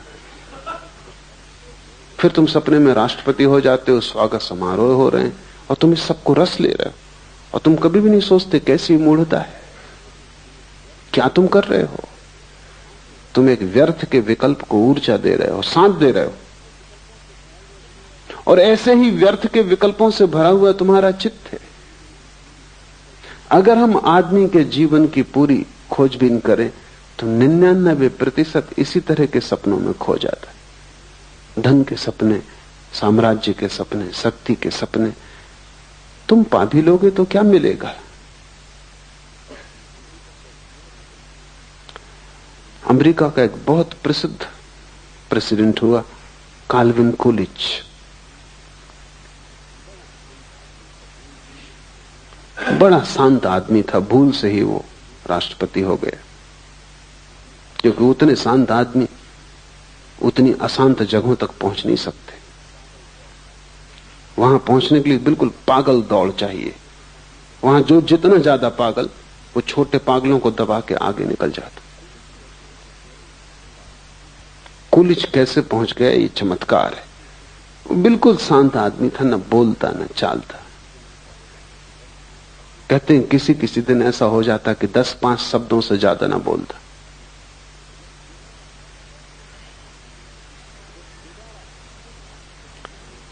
जब दोबारा फिर राष्ट्रपति के चुनाव का समय आया तो मित्रों ने कहा कि तुम फिर खड़े हो जाओ। उसने कहा कि नहीं। उन्होंने कहा कि क्या बात है, पूरा मुल्क राजी है तुम्हें फिर से राष्ट्रपति बनाने को। उसने कहा अब नहीं, एक बार भूल हो गई काफी। पहुंच के कुछ भी न पाया। अब 5 साल और खराब मैं न करूंगा।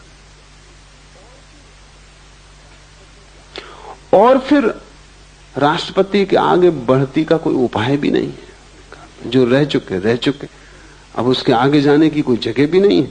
जगह होती आगे तो शायद सपना बना रहता।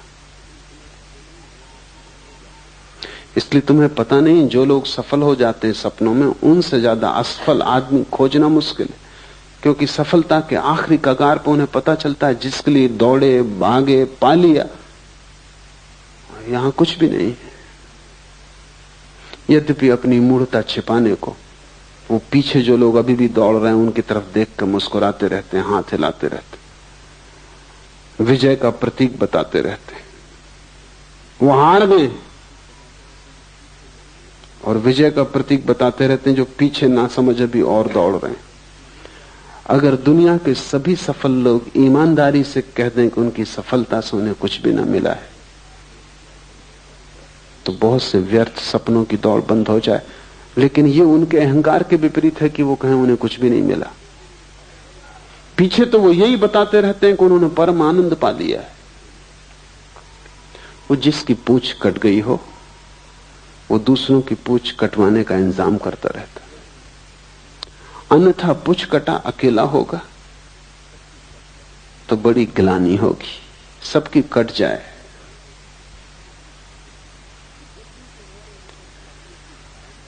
जब भी तुम्हारे भीतर स्वप्न की धारा चले, तब जरा जग के देखना कि क्या तुम कर रहे हो।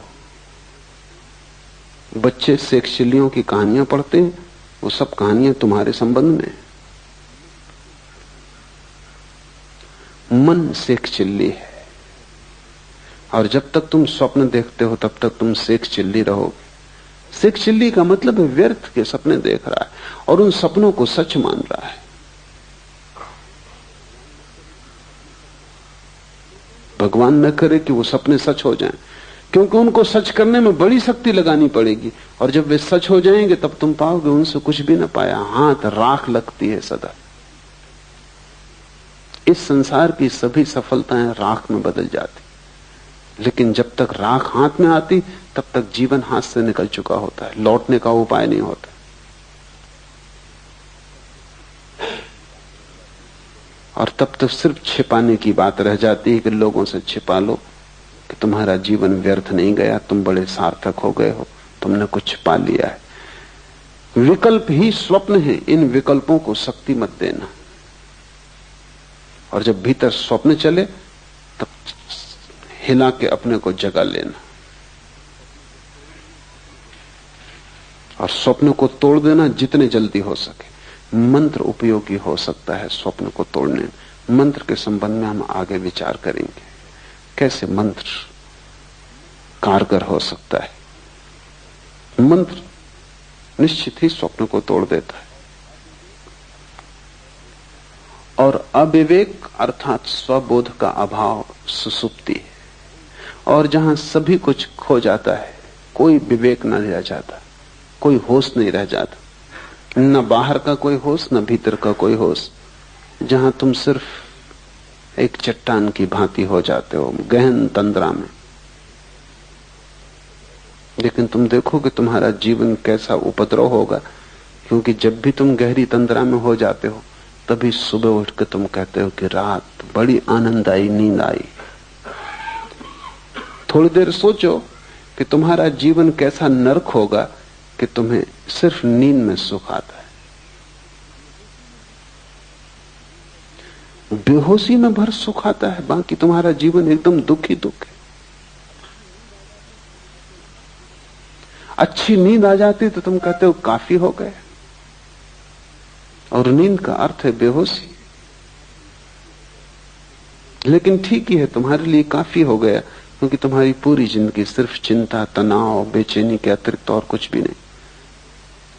उसमें तुम आराम कर लेते हो थोड़ी देर के लिए तो तुम समझते हो सब पा लिया, जबकि वहां कुछ भी नहीं है। नींद का अर्थ है कि जहां कुछ भी नहीं है, न बाहर का जगत है न भीतर का जगत है, जहां सब अंधकार में खो गया। हाँ, लेकिन विश्राम मिल जाता है। विश्राम लेके भी तुम क्या करोगे? सुबह तुम फिर उसी दौड़ में लगोगे। विश्राम से जो शक्ति तुम्हें मिलती है तुम उसे नए तनाव बनाने में लगाओगे, नई चिंताएं ढालोगे। रोज तुम विश्राम करोगे और रोज तुम नई चिंताएं ढालोगे। काश तुम इतनी सी ही बात समझ लो कि नींद में जब इतना आनंद मिलता है, बेहोश तंद्रा में जब इतना आनंद मिलता है, क्यों? क्योंकि वहां कोई तनाव नहीं, वहां कोई चिंता नहीं, वहां तुम भूल गए सब उपद्रव। अगर बेहोशी में भी उपद्रव भूल के इतना आनंद मिलता है तो तुम सोचो, जिस दिन उपद्रव खो जाएंगे और तुम होश में रहोगे, उस दिन कैसा आनंद तुम्हें उपलब्ध हो सकेगा। उसे हमने मोक्ष कहा है, वो निर्वाण है, वो ब्रह्मानंद है। नींद में इतना मिल जाता है क्योंकि उपद्रव नहीं दिखाई पड़ते। तो जब उपद्रव सच में ही खो जाते हैं, तनाव सच में ही विसर्जित हो जाते हैं, और तुम 24 घंटे उतने विश्राम में रहने लगते हो जैसी गहरी निद्रा में कभी कभी कोई व्यक्ति पहुंचता है, जब वैसी 24 घंटा सतत तुम्हारी शांत स्थिति बनी रहती, तब तुम्हें कैसे आनंद के राज्य का अनुभव नहीं होगा। उसे थोड़ा सोचो, क्योंकि समाधि सुसुप्ति जैसी है, सिर्फ एक फर्क है उसमें कि वहां होश है। तुरीयावस्था सुसुप्ति जैसी है, सिर्फ एक फर्क है कि वहां प्रकाश है और सुसुप्ति में अंधकार है। समझो कि तुम्हें एक स्ट्रेचर पर बेहोश अवस्था में इस बगीचे में लाया जाए, सूरज की किरणें तुम्हें छुएंगी, क्योंकि सूरज की किरणें बेहोश नहीं, बेहोश तुम हो। हवाओं के झोंके तुम्हारे ऊपर से गुजरेंगे, हल्की थपकियां देंगे, क्योंकि वे बेहोश नहीं, बेहोश तुम हो। फूल की पखरियों से गंध तुम्हारे नासापुटों तक आएगी, क्योंकि फूल बेहोश नहीं, बेहोश तुम हो। सुबह की पड़ी हुई ओस की ताजगी तुम्हें छुएगी, क्योंकि ओस बेहोश नहीं है, बेहोश तुम हो। सब घटित होगा, लेकिन तुम्हें कुछ भी पता नहीं। 2 घंटे बाद जब तुम होश में आओगे, तुम कहोगे बड़ा विश्राम था। इस विश्राम में उस ओस का भी दान होगा, फूल की गंध का भी, सूरज की किरण का भी, हवा के झोंकों का भी, लेकिन उनका तुम्हें कुछ भी पता नहीं। तुम बेहोश थे, तब भी तुम लौट के होश में आके कहते हो बड़ा सुख आया। थोड़ी देर कल्पना करो कि तुम होश से बैठे हो, फूल की गंध बरस रही, सूरज की किरणें बरस रही, ओस ने सब ताजा कर दिया है, सब नया कर दिया है। हवाओं के झोंके वृक्षों में गीत पैदा करते हैं, तुम होश से भरे बैठे हो। तब तुम्हारे आनंद। सुसुप्ति में तुम वहीं पहुंचते हो जहां बुद्ध और महावीर और शिव जागृत अवस्था में पहुंचते। नींद में भी तुम सुबह थोड़ी सी खबर लाते हो कि बड़ा सुख था, हालांकि तुम साफ नहीं कर सकते कि कैसा सुख था। तुम कुछ बता नहीं सकते, कुछ व्याख्या नहीं कर सकते, कुछ स्वाद की खबर नहीं दे सकते। नींद में गहरी, लेकिन फिर भी तुम सुबह थोड़ी सी ताजगी लेके आते हो। सुबह उठते हुए आदमी की जो रात गहरी नींद में सोया हो, उसके चेहरे पर बुद्धत्व की थोड़ी सी झलक होती। खासकर छोटे बच्चे जो कि सच में गहरी नींद सोते हैं, क्योंकि जैसे जैसे तुम्हारी चिंताएं बढ़ने लगती हैं, गहरी नींद भी मुश्किल हो जाती। छोटे बच्चों को सुबह उठते समय देखो, इसके पहले कि उनकी नींद टूटे, उनके चेहरे को देखो, उस पर बुद्धत्व की ताजगी होती। कहीं भीतर कोई आनंदपूर्ण घटना घट रही जिसका उसे होश नहीं है, लेकिन घटना घट रही। सुसुप्ति में सब तनाव खो जाते, लेकिन विवेक नहीं होता। और समाधि में, तुरीयावस्था में सब तनाव खो जाते हैं और विवेक होता है। विवेक धन सुसुप्ति बराबर समाधि। और तीनों का भोक्ता वीरेश कहलाता है। जागृत को, स्वप्न को, सुसुप्ति को, तीनों का भोक्ता, तीनों से जो पृथक है, तीनों से जो अन्य है, तीनों से जो गुजरता है, तीनों को जो भोगता है लेकिन तादात्म्य नहीं करता, जो तीनों के पार जाता है लेकिन अपने को अन्य मानता है, तीनों से भिन्न जो है वही वीरेश है। वीरेश का अर्थ है वीरों में वीर है, महावीर है। वीरेश शिव का एक नाम है। हमने महावीर उन्हीं पुरुषों को कहा जिन्होंने समाधि पा ली। हम महावीर उसको नहीं कहते जो गौरी शंकर पे चढ़ गया। ठीक है, साहस किया, लेकिन गौरी शंकर कोई आखिरी ऊंचाई नहीं है। हम महावीर उसको भी नहीं कहते जो चांद पे पहुंच गया। साहस किया, लेकिन चांद पे पहुंचना कोई आखिरी मंजिल नहीं। हम तो वीरेश उसे कहते हैं, महावीर उसे कहते हैं जिसने आत्मा को पा लिया, जिसने परमात्मा को पा लिया। क्योंकि परमात्मा से और ऊंचा गौरी शंकर कहां, और परमात्मा से और आगे मंजिल कहां। जिसने आखिरी पा लिया, हम उसी को महावीर कहते हैं। उससे कम पर हम राजी नहीं है, क्योंकि चांद पे पहुंच के क्या होगा। चांद पे पहुंच के सिर्फ और आगे पहुंचने के रास्ते खुलते हैं। अब मंगल पे पहुंचना होगा। मंगल पे पहुंच के क्या होगा, अनंत विस्तार है। हम महावीर उसे कहते हैं जो वहां पहुंच गया जिसके आगे अब पहुंचने को कोई जगह ना बची। और क्यों कहते हैं महावीर उसे? क्योंकि उससे बड़ा कोई दुस्साहस नहीं। स्वयं को पा लेने से बड़ा कोई दुस्साहस नहीं, उससे बड़ी कोई साहसिक अभियान नहीं है। क्योंकि उसके मार्ग पर जितनी कठिनाइयां हैं उतनी कठिनाइयां किसी मार्ग पर नहीं। उस तक पहुंचने में जितनी तपश्चर्या से तुम्हें गुजरना पड़ेगा और कहीं पहुंचने में वैसी तपश्चर्या से नहीं गुजरना पड़ता। स्वयं की यात्रा सबसे दुर्भर यात्रा है। वो खडक की धार है।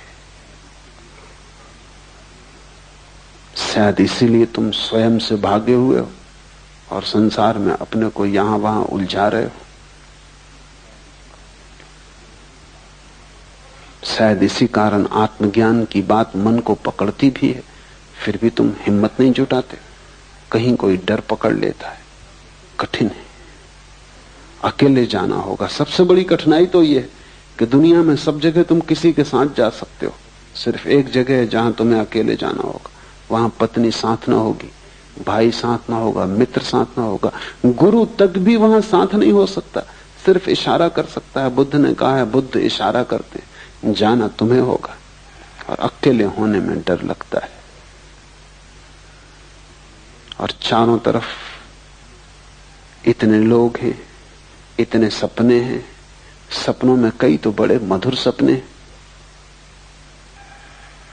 उनमें बड़ा रस है। उन सबको तोड़कर, इस सब सपने के जाल को गिराकर सत्य की यात्रा पर थोड़े से दुर्लभ लोग निकलते हैं। उनमें से भी बहुत से बीच यात्राओं से वापस लौट आते।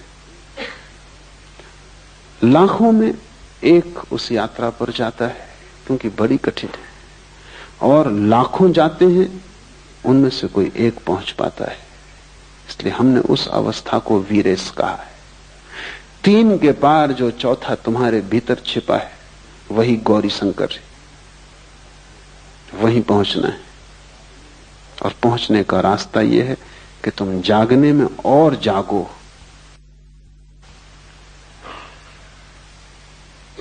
अभी तुम कुनकुने हो, जलती हुई लपट हो जाओ जागरण की, ताकि ये लपट स्वप्न में प्रवेश कर जाए। स्वप्न में भी जागो ताकि स्वप्न टूट जाएं। स्वप्न में इतने जागो कि जागने की एक किरण सुसुप्ति में भी पहुंच जाए। बस जिस दिन तुम सुसुप्ति में दिया लेके पहुंच गए, तुमने वीरेश होने का द्वार खोल लिया। तुमने मंदिर पर पहली दस्तक दी। अनंत आनंद है, लेकिन बीच का मार्ग चलना ही पड़े, कीमत चुकानी ही पड़े। और जितना बड़ा आनंद पाना हो उतनी बड़ी कीमत चुकानी पड़ेगी। सस्ता कोई सौदा नहीं हो सकता। बहुत लोग सस्ते सौदे की कोशिश भी करते हैं। बहुत लोग शॉर्टकट खोजते हैं। उनको शोषण करने वाले गुरु भी मिल जाते हैं जो कहते हैं कि बस इससे सब हो जाएगा, कि तुम ये ताबीज बांध लो, कि तुम मुझ पे भरोसा रखो, बस कि तुम दान कर दो, पुण्य कर दो, कि तुम मंदिर बना दो। ये सब सस्ती बातें हैं। इनसे कुछ हल होने वाला नहीं। इनसे सिर्फ तुम धोखे में पड़ते हो। यात्रा करनी ही पड़ेगी। फिर और भी सस्ते मार्ग खोजने वाले लोग। कोई गांजा पी के सोचता है समाधि लग गई, कोई भंग खा के सोचता है कि ज्ञान उत्पन्न हो गया। हजारों साधु सन्यासी हैं, गांजा, अफीम, भंग का उपयोग कर रहे हैं। अभी पश्चिम में उनका प्रभाव बहुत बढ़ गया, क्योंकि पश्चिम में और भी अच्छे मादक द्रव्य खोज लिए गए। हसीस, मारिजुआना, एलएसडी और भी वैज्ञानिक केमिकल खोज लिए गए, जिनका तुम एक इंजेक्शन ले लो और तुम समाधिस्थ हो गए। एक गोली ले लो, समाधि उपलब्ध हो गई। जैसे तत्क्षण काफी तैयार की जा सकती है, वैसे तत्क्षण समाधि भी तैयार की जा सकती है।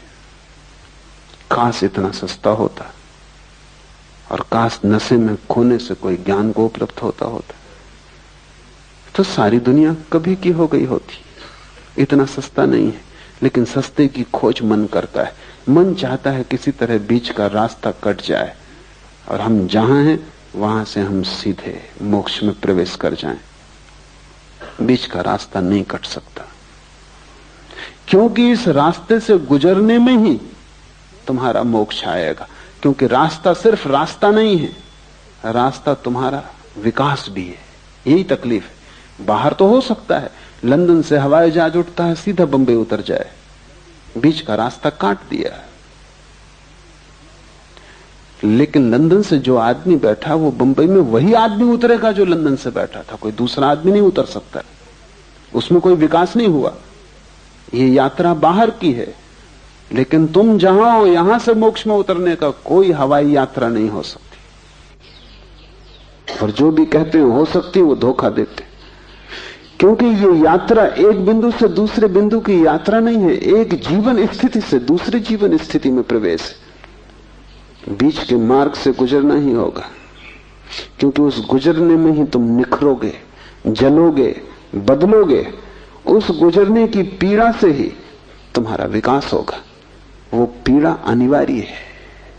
उस पीड़ा से गुजरे बिना कोई वहां नहीं पहुंच सकता।